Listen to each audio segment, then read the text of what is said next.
Assalamualaikum warahmatullahi wabarakatuh. Perkenalkan, saya Wanda Melia. Video ini saya buat sebagai bentuk tugas akhir semester atau UAS untuk mata kuliah Filsafat Ilmu dengan mengangkat salah satu isu penting dalam dunia pendidikan, yaitu konflik antara pengajaran sains, khususnya teori evolusi dan ajaran agama di sekolah pada kasus ketiga ini. Dalam video ini, saya akan menyampaikan sebuah monolog yang berisi analisis dan refleksi filsafat ilmu menggunakan pendekatan dari para pemikir besar seperti Karl Popper dan Thomas Kuhn, serta menawarkan pandangan mengenai pendekatan pendidikan yang lebih inklusif.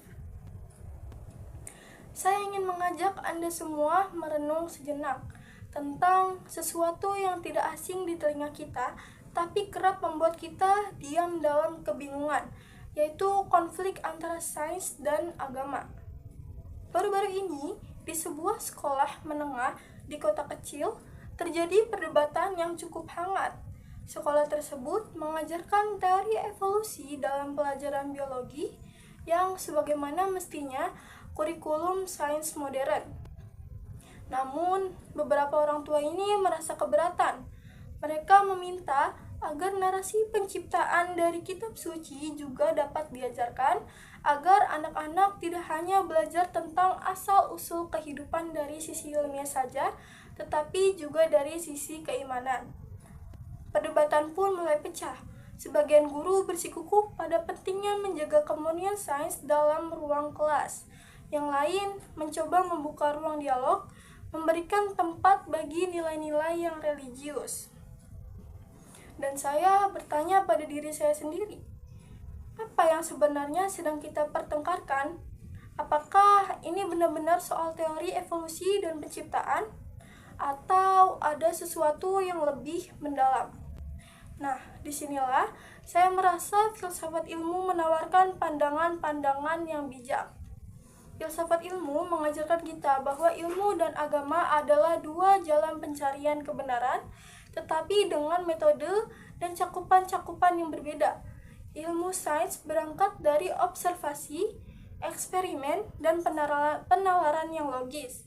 Ia terbuka terhadap kritik dan koreksi, sedangkan agama berpijak pada wahyu, pada iman, dan hal-hal yang tidak selalu bisa diukur oleh rumus-rumus. Saya teringat pada Karl Popper, seorang filsuf ilmuwan terkenal. Ia mengatakan bahwa suatu teori dapat disebut ilmiah jika bisa difalsifikasi, artinya bisa diuji bahkan disangkal oleh bukti baru. Teori evolusi meski sering diperdebatkan, tetapi dapat diuji secara ilmiah. Ia bersifat tentatif, ia bisa direvisi bahkan ditinggalkan bila data baru mematahkan fondasinya. Lalu, bagaimana dengan narasi penciptaan dari kitab-kitab suci? Kita tahu, kisah ini tidak lahir dari laboratorium atau eksperimen. Ia datang dari iman dan dari teks suci yang dipercaya sebagai wahyu Tuhan. Maka bukan berarti ia salah, bukan juga berarti sains lebih benar. Tetapi mereka berbicara dengan bahasa yang berbeda-beda. Satu menggunakan mikroskop dan data, yang lain menggunakan keyakinan dan tafsir spiritual. Kemudian saya membaca pemikiran Thomas Kuhn yang menyebutkan bahwa ilmu berkembang melalui paradigma, yaitu kerangka pikir yang mendasari seluruh proses ilmiah pada suatu masa. Teori evolusi adalah bagian dari paradigma sains modern, sedangkan orang tua yang ingin anak-anak mereka belajar penciptaan sedang berdiri pada paradigma yang religius. Dua paradigma ini tidak bisa langsung dicampuri begitu saja, karena mereka lahir dari cara pandang yang berbeda-beda terhadap realitasnya.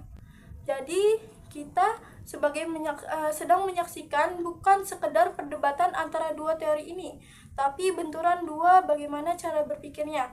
Dan ini bukan hal baru, tapi bagaimana cara kita menyikapinya, itulah yang menentukan kualitas pendidikan kita pada hari ini. Bagi saya, pendidikan yang sehat bukan pendidikan yang memaksa satu pandangan yang menang atas yang lainnya, tetapi pendidikan yang mengajarkan bagaimana caranya anak-anak untuk berpikir, memahami suatu perbedaan, dan dapat menghormati keberagaman. Saya percaya pendekatan inklusif adalah jalan tengah yang paling manusiawi. Teori evolusi tetap harus diajarkan karena ia adalah bagian dari pengetahuan yang ilmiah. Tetapi narasi penciptaan juga perlu mendapatkan tempat, bukan dalam ruang biologi, tetapi dalam ruang pendidikan agama. Nah, di sana anak-anak belajar bahwa hidup bukan hanya tentang bagaimana kita hadir di dunia ini, tetapi juga mengapa kita ada di dunia ini. Ilmu menjelaskan bagaimana dunia bekerja, sedangkan agama menjelaskan mengapa kita hidup di dunia ini. Dua pertanyaan besar, dua jawaban yang berbeda, dan dua pendekatan yang bila disandingkan dengan bijak justru melengkapi, bukan menegasikan. Maka saya katakan, pendidikan adalah tempat di mana akal dan iman yang bisa berjalan secara berdampingan. Tempat di mana siswa belajar cara berpikir secara kritis, namun juga mengenali suara di hatinya. Tempat di mana logika dan nilai, bukti dan makna bisa berdialog.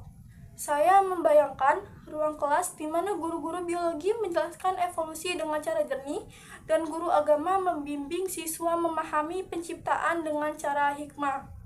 Nah, di ruang-ruang itulah anak-anak tumbuh bukan hanya menjadi seorang anak yang cerdas, tetapi juga menjadi seorang anak yang bijaksana. Demikian video analisis dan penjelasan singkat dari saya. Kurang lebihnya mohon dimaafkan. Wassalamualaikum warahmatullahi wabarakatuh.